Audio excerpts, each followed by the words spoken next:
Hi there, everyone. I'm going to do a review for Die Hard. This movie came out in 1988. It was directed by John McTiernan and stars pretty much Bruce Willis and Alan Rickman. The movie came almost on the heels of other action movies, notably Lethal Weapon, and even one could argue that Aliens and Predator were lead ups.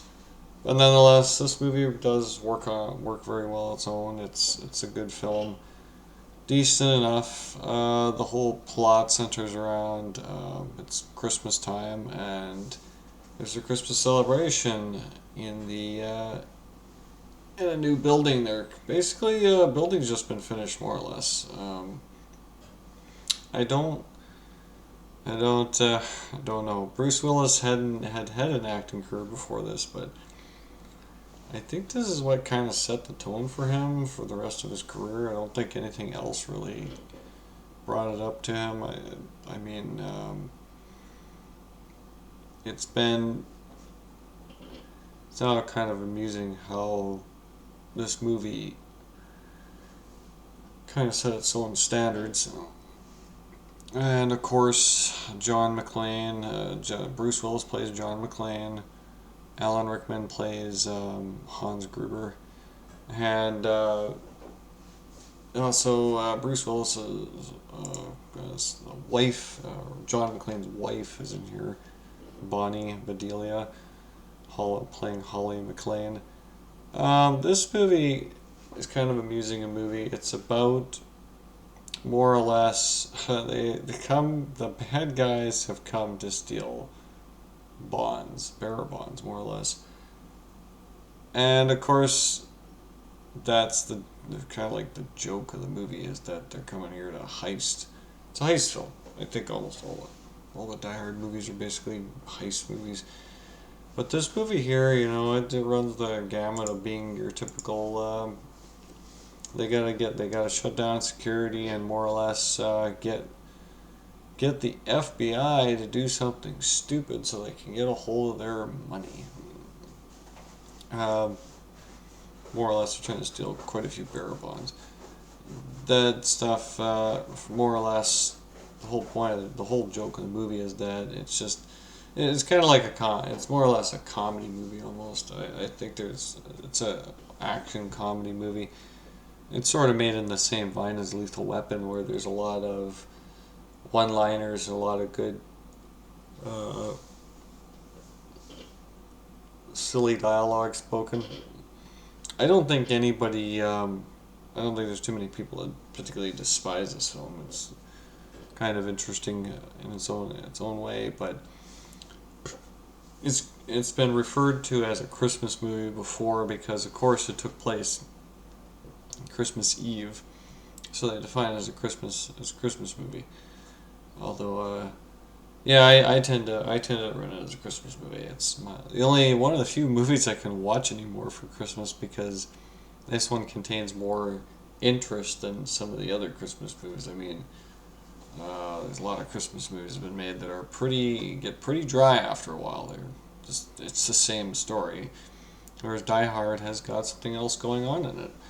And the whole joke of this movie is that John McClane is not really supposed to be there. He ends up getting there accidentally and dealing with these what is it, German German heist people. A very peculiar storyline involving where it takes John McClane a little bit to get anybody's attention because nobody has a clue that anything's going wrong in this building. More or less, they make they gotta make a heist.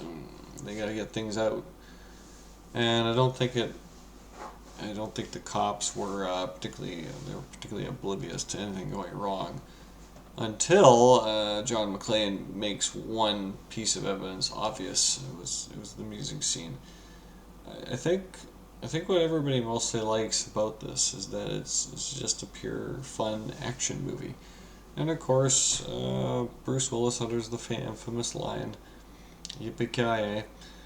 And of course, he outsmarts and outwits all the bad guys. I mean, there must have been 30 of them in this movie.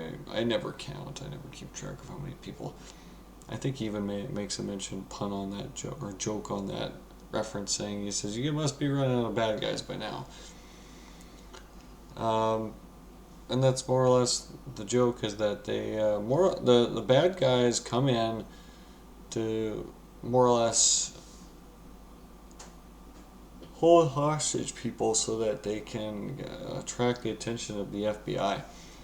And the whole point of the movie is that the FBI is going to eventually turn off enough power grid that it's going to disable the locks for the bearer bonds, which are hidden in a big vault. So far, they still have their position, still they're locked.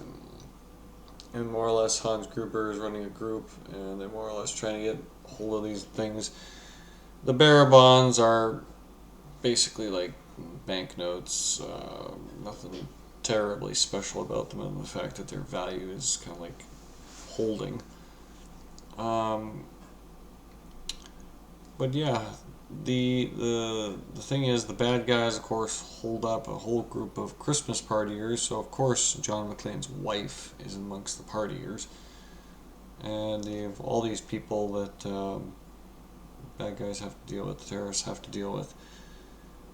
And after a while, of course, they get their word in, and of course, in her infamous line, she says, maybe we gotta get some people to the washroom. There's a woman that's pregnant.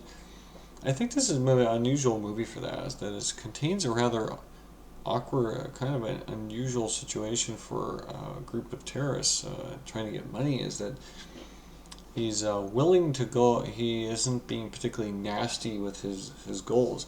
He's actually quite civilized about it, which is kind of interesting. He more or less says, "Well, yeah, you're all gonna die in the end, but yeah, we can do this stuff. People do have requirements." It is a rather amusing scene when that happens. Basically, everybody's going to the bathroom, everybody grabs a drink. Yeah, it makes for a good little fun movie, because the bad guys, the terrorists, don't seem to be that kind of terrorist where they don't let anybody do anything. They more or less, he wants to keep things running. But nonetheless, John McClane gets the upper hand, starts getting the upper hand about midway through the movie, and he does dish out a piece of evidence for the local cop, who was only supposed to come by as a check on these guys. He was given a double question on this building. They were trying to figure out, why is it there's some sort of, I think there was a sensor trip they were supposed to check out. And he's wondering why the heck he's even checking the sensor, because of course this is supposed to be Christmas, and he's getting a little tired of this and doesn't really want to do anything in this building. Until John McClane puts a body out onto his car and makes him realize that there is a big problem, and that there is a terrorist activity. And of course it attracts everybody's attention. But nonetheless, it unfortunately for us, Alan Rickman's not with us anymore, and ultimately, I'm not sure how much longer, as apparently Bruce Willis is even going to be around. Bruce is apparently suffering from dementia or something like that, so who knows how much longer he's going to be with us. Guy who ran a whole franchise of movies for a good 20 years is going to be gone. Over 25 years, 30 years is going to be gone, and it's kind of weird to even think about it. But yeah, this was a good movie. I mean, I'm not really too sure. I know some reviewers weren't really the biggest fan of it, because I think the guy was just having a bad day at the movies that day when he reviewed it. Because personally, I think that all the comedy of this movie is rightfully there, because it adds a touch of lightheartedness to otherwise very.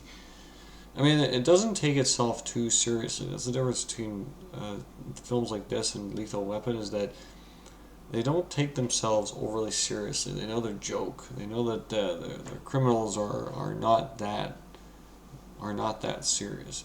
It's kind of treated as a mild comedy. And of course, there's usual action. There's lots of gunfights going on, and of course, Bruce Willis goes into the air conditioning system, which of course is the cleanest one you'll ever find in your life. Although I guess maybe it might not be that bad because it's fairly new at this point. But imagine after a few years it'd be very, very dirty in those ducts. But nonetheless, this is a good movie, and everything comes to place. I don't think there's much more that needs to be said. It's just, it's got a good little storyline. There, okay.